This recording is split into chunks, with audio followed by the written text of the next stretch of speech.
இன்னைக்கு நம்ம நண்டு ஆம்லெட் பண்ண போறோம். எவ்வளவு பெரிய நண்டு பாத்தீங்களா? இதை க்ளீன் பண்ணலாமா?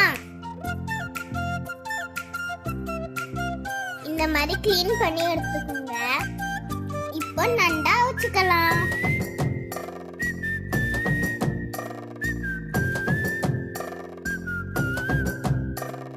நண்டு நல்லா அவிஞ்சிட்டு